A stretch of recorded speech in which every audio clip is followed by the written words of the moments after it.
শুক্রবারের দিনে আমি দুপুরের রান্নাবান্না থেকে আমার ব্লগ থেকে আমি বিদায় নিয়েছিলাম। তো তারপরে তো আমি শাওয়ার টাওয়ার নিয়ে বাপের বাড়ি চলে গেছিলাম, আর এই তো এখন বাপের বাড়ি থেকে আসলাম।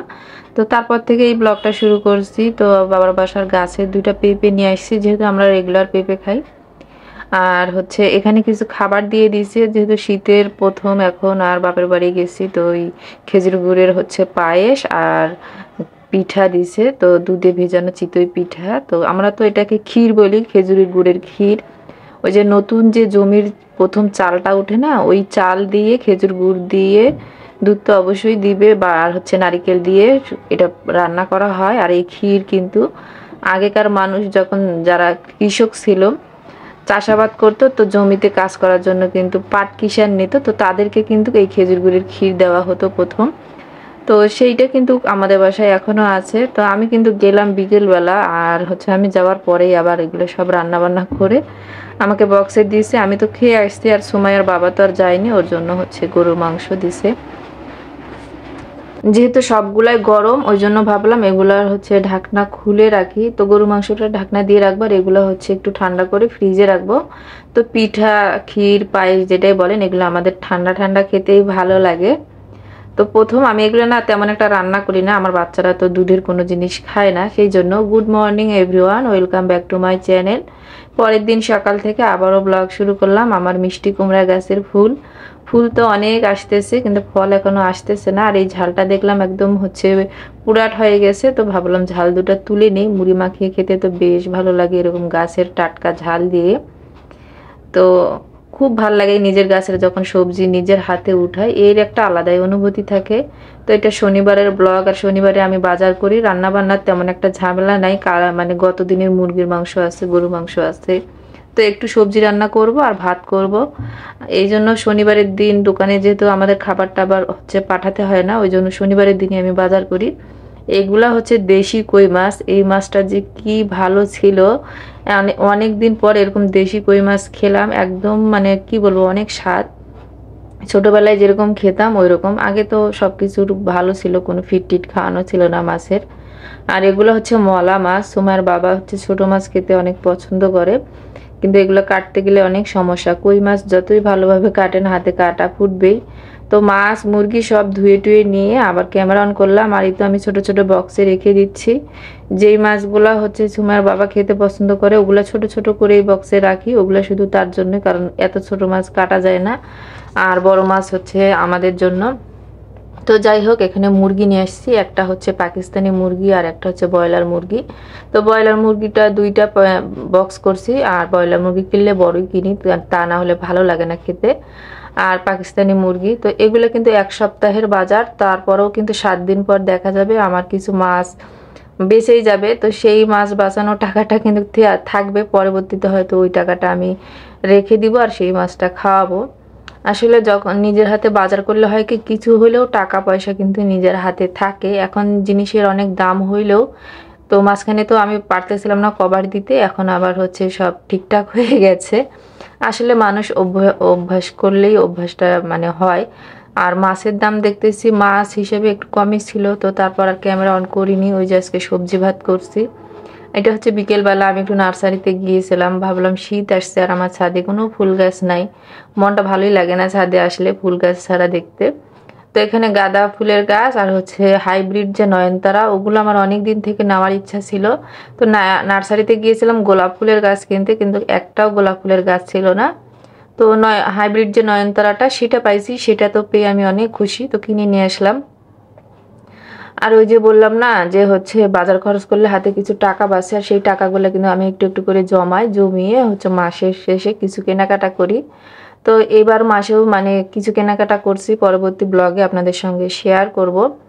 এটা হচ্ছে মানে সন্ধ্যার পরে, মাগরিবের পর, তো সুমাইয়া তো এখন মিস আসবে, ও পড়তে বসবে, তো ওকে একটু আমি আর কি ফ্রেঞ্চ ফ্রাই ভেজে দিচ্ছি, দিয়ে আমি হচ্ছে কই মাছগুলো রান্না করব। আমি যখন মাছ কেটে ধুয়ে নিয়েছিলাম, ভাবছিলাম যে কিছু কই মাছ আমি টাটকা রান্না করে খাবো, তো একটু বেশি করে তরকারি রান্না করব, আবার আগামীকালের জন্য যেন কিছুটা থাকে আর কি।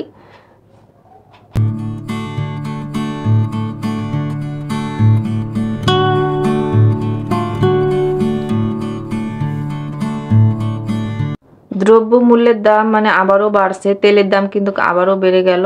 তো কি বলবো, বাংলাদেশে কোনো জিনিসের দাম কমে না। ভাবলাম যখন আমাদের আগের সরকার নামলো আর নতুন সরকার আসলো, তার মানে হচ্ছে কিছুটা জিনিসের দাম একটু হলেও কমবে।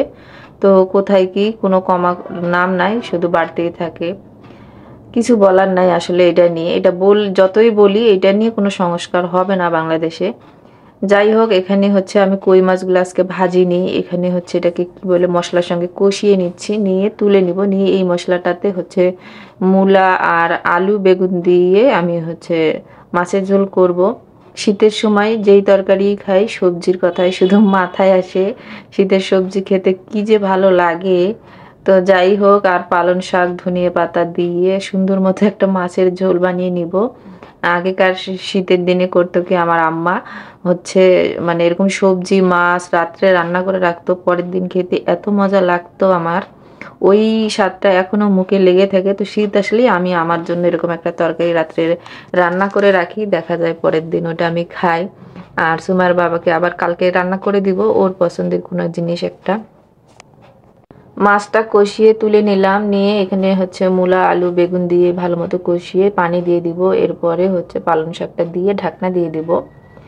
তো আজকে আমি হচ্ছে মানে রাত্রেবেলা রান্না করে রাখতেছি। এখন শীতের দিন প্রায় প্রতিদিনই দেখা যাবে রাত্রে কোনো একটা কিছু রান্না করে রাখবো, পরের দিন তাহলে ভালো হয়, একসঙ্গে দুইটা তিনটা রান্না করার যে ঝামেলাটা সেইটা থাকবে না। 3 পদ ছাড়া তো হয়ই না, তো 1 পদ রান্না করে রাখলে পরের দিন আবার 2 পদ করলে আর কি তাড়াতাড়ি কাজটা শেষ করা যাবে। আর শুকনা মরিচগুলো আমি তো বাজার করার সময় নিয়ে আসছিলাম, তো এগুলো রোদে দিয়ে রাখছিলাম আর বিকেলবেলা নামিয়ে নিয়ে এসেছি। তো ভাবলাম এখন একটু ঠান্ডা হয়ে গেছে, জারে উঠাই রাখি। এইভাবে শুকনা মরিচ কিনে নিয়ে আসার পর রোদ দিয়ে এরকম একটা জারে যদি রেখে দেন তো একদম মচমচা থাকে, মানে খুব ভালো থাকে। তো সেই জন্য হচ্ছে সঙ্গে সঙ্গে এরকম জারে তুলে নিচ্ছি, আর রান্নার ফাঁকে এই ছোট ছোট কাজগুলো করি, তাহলে আমার হচ্ছে রান্নাও হয় আর ছোট ছোট কাজগুলোও আমি গুছিয়ে নিতে পারি।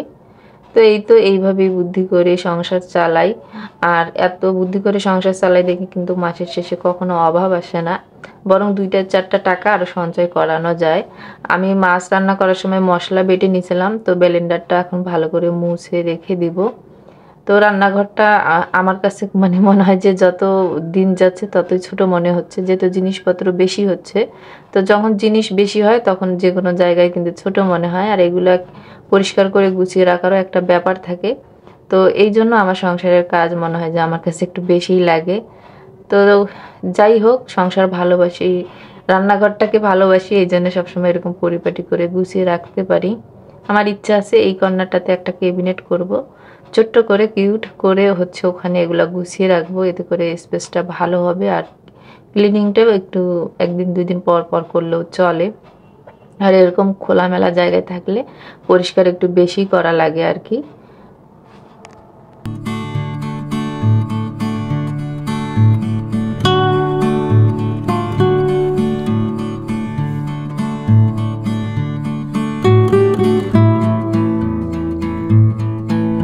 মাছটা দিয়ে দিলাম, দিয়ে এখন ঢাকনা দিয়ে দেবো আবারও। তারপর যখন হয়ে আসবে তরকারিটা তখন ধনিয়া পাতা দিব। ধনিয়া পাতাটার কেমন মানে বেশি একটা গন্ধ ছিল না, ধনিয়া পাতার কিন্তু একটা আলাদা গন্ধ থাকে, সেইটা নাই।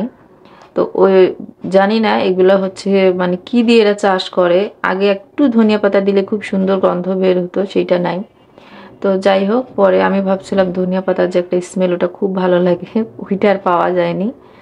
এখন এই তো ধনিয়া পাতা দিয়ে ঢাকনা দিয়ে দিব। আচ্ছা, যারা আমার ভিডিওর এই পর্যন্ত আসছেন প্লিজ ভিডিও রিলেটেড একটা কমেন্ট করবেন। আমি আমার রান্নাঘরের জন্য বেশ কিছু সিরামিকের জিনিস কেনাকাটা করছি, আর কোন পেজ থেকে কেনাকাটা করছি এই সব নিয়েই থাকবে পরের ব্লগটা। আশা করি আপনারা সবাই পাশেই থাকবেন।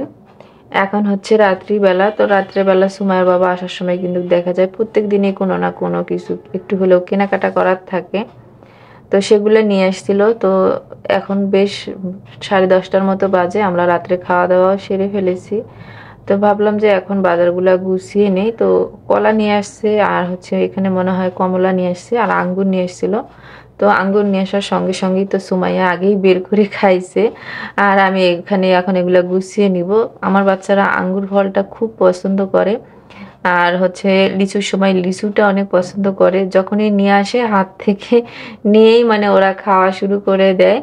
আর এই কমলাগুলো হচ্ছে খুবই মিষ্টি ছিল, এগুলো হচ্ছে কেনু কমলা। কমলা দেখতেছি অনেক রকমের কমলা উঠছে বাজারে, তো তার মধ্যে থেকে এই কমলাটাই কিন্তু সব থেকে বেশি মিষ্টি হয়, তো এই জন্য এটা নিয়ে এসছে। আর এই আঙ্গুরগুলা হচ্ছে চায়না আঙ্গুর মেবি, তো এর আগে কখনো আমি এই আঙ্গুরগুলা দেখিনি। সুমাইয়া বলতেছিল আম্মু অনেক মিষ্টি ছিল, তো বললাম তুমি খাও আর অল্প কিছু ভাইয়ের জন্য রেখে দাও, তো ওর ভাইয়ের জন্য এই কয়টাই রেখে দিছে। ওগুলো একটু সরে মানে রাখি, তা না হলে এগুলাও খেয়ে ফেলবে, এরকমই করে বাচ্চারা। তো আমি চেষ্টা করি যে কোনো জিনিস দুইজনকে সমান দিতে, কিন্তু হয় না, ছোট জনে কিন্তু বেশি খায়। আর এই যে এখানে হচ্ছে মাসকলাইয়ের ডালের বড়া, কেউ আবার কুমড়া বড়িও বলে, আর জলপাই, এগুলো আমি সকালে বাজার করে মানে ছেড়ে আসছিলাম ওই দোকানে, পরে এগুলো নিয়ে আসা হয়েছে।